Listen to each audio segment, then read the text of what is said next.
So today we're here with Greg Wittstock, the pond guy.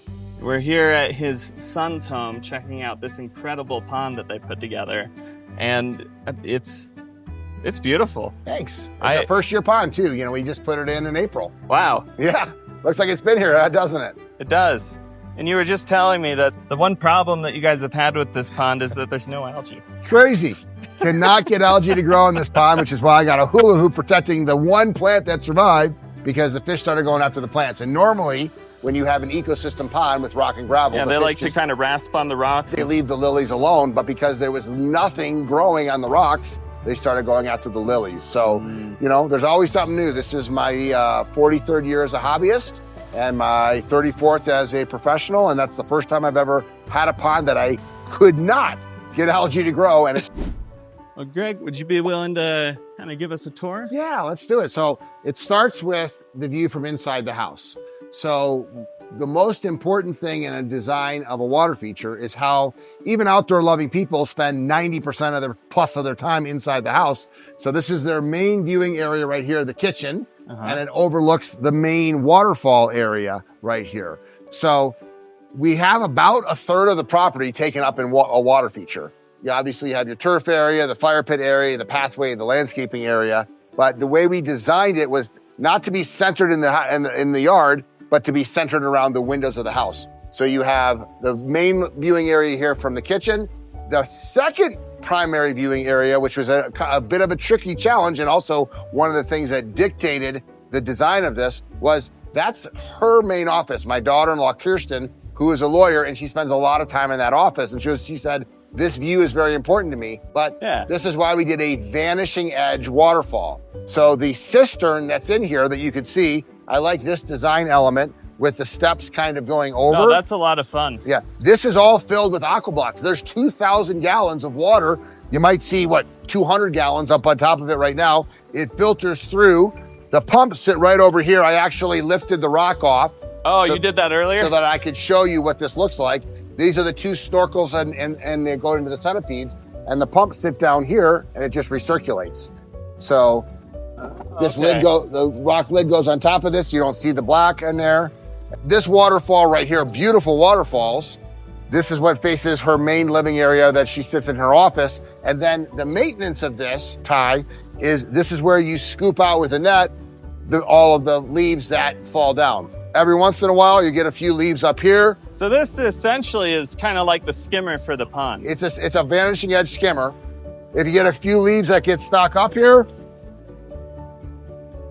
you just pull them off, because it's a fall, and that's it. So the only maintenance that they have to do is pull the leaves out of the spillway or here, keep it topped off, because there's 2,000 gallons, you barely ever have to add water to this. I love this pathway. There's not a person alive that isn't going to want to cross something like this. And one of the key tricks is you don't see where you're going.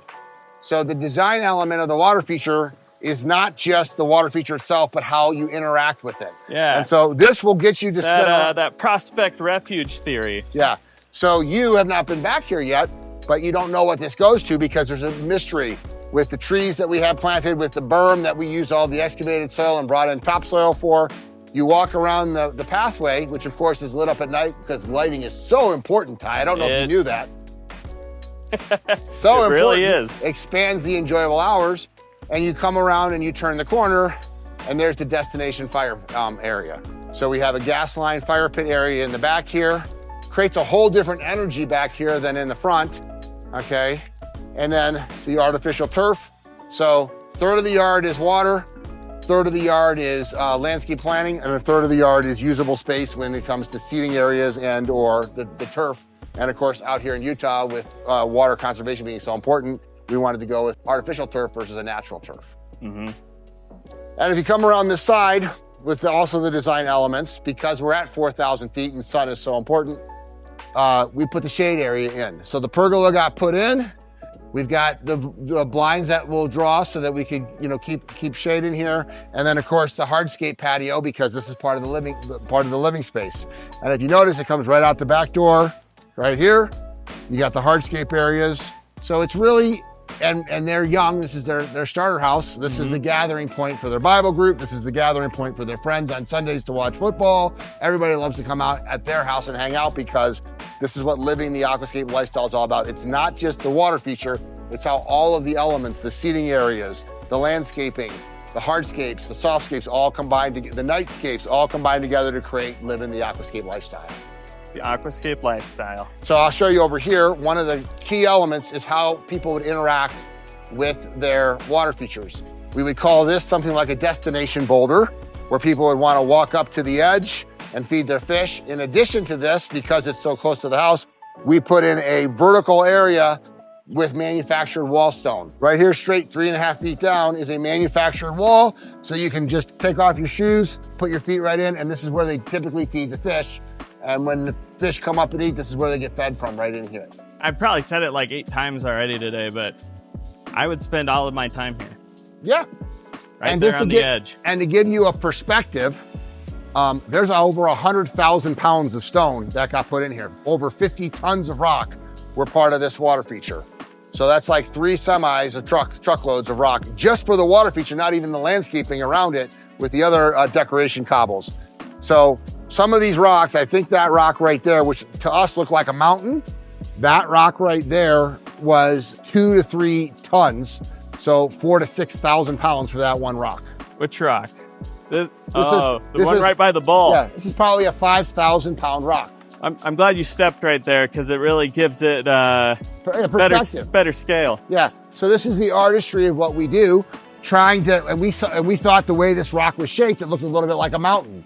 And we're in the mountains, and so we wanted to show it. And that's one of my favorite views, by the way, because when the clouds aren't there, you can see. I know. It's a bummer that it was spotty. Yeah, today, the Wasatch Mountain frame. This is kind of a cool element. I like to show you this. This is a 60-inch Filter Falls patio bowl from Aquascape.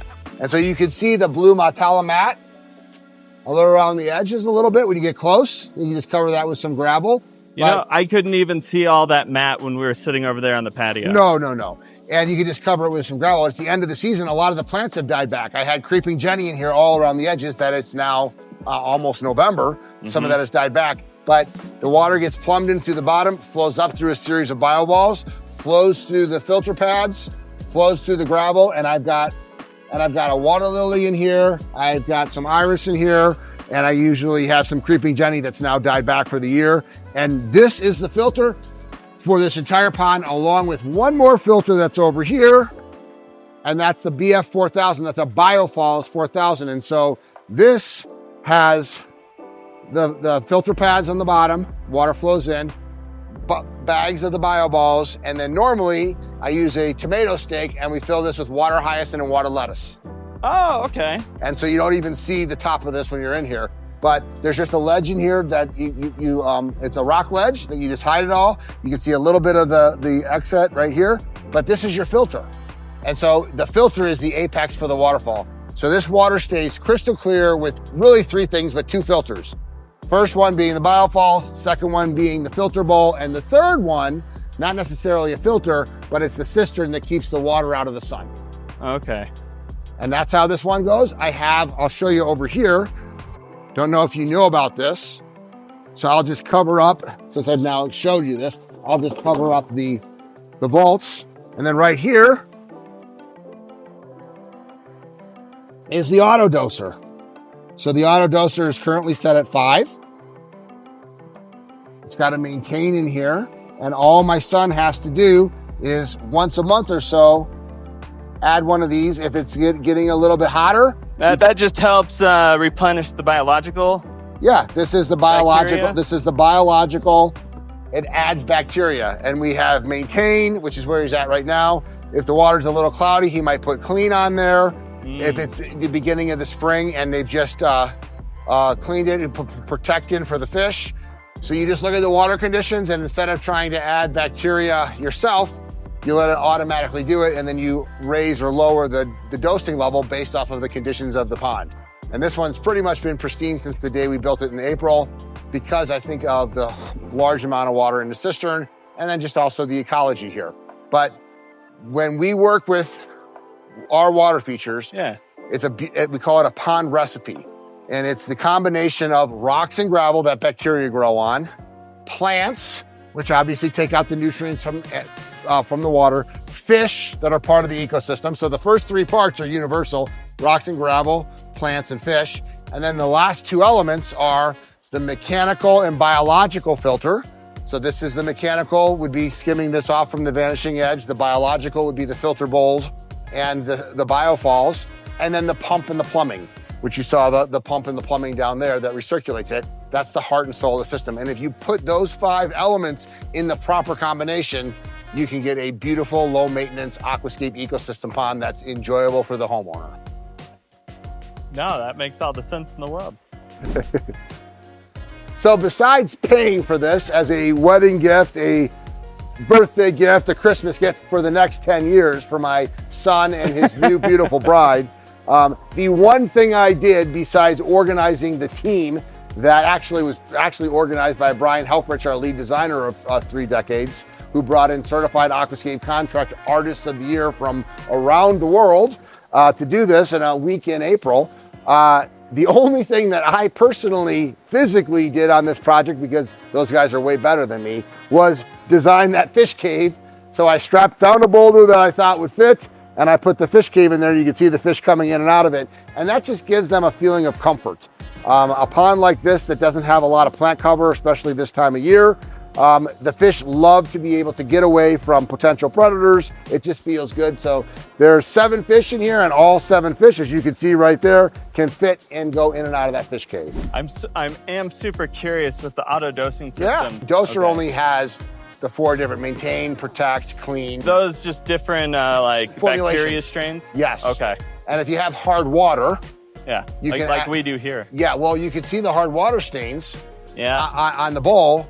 Now we have vinegar you can actually take that off with. So, once or twice a season, you should be doing that with, clean the bowl. Or you like the look, you don't mind the look a little bit. But yeah, I would definitely say that bowl could use a little bit of vinegar. Maybe I'm weird this way. That's one of those things that I think just gives it character. And that's another thing too. When the plants are growing in it, it's part of the system, yes. Yeah. You can see the lighting in here, that we have the underwater lighting. And because of the ripples from the waterfall right there, which is a horsetail waterfalls, when it cascades up on the plants, you can just see all of the ripples up on the plants. You really need to come back at night, since you are a lighting guy, and see it at night, because it takes on a whole different energy at night. Well, here's what I'm gonna ask you to do, Ty, landscape lighting pros. Come here at night and film this at night. Yeah, okay. Okay, next scene you guys will see is this water feature at night.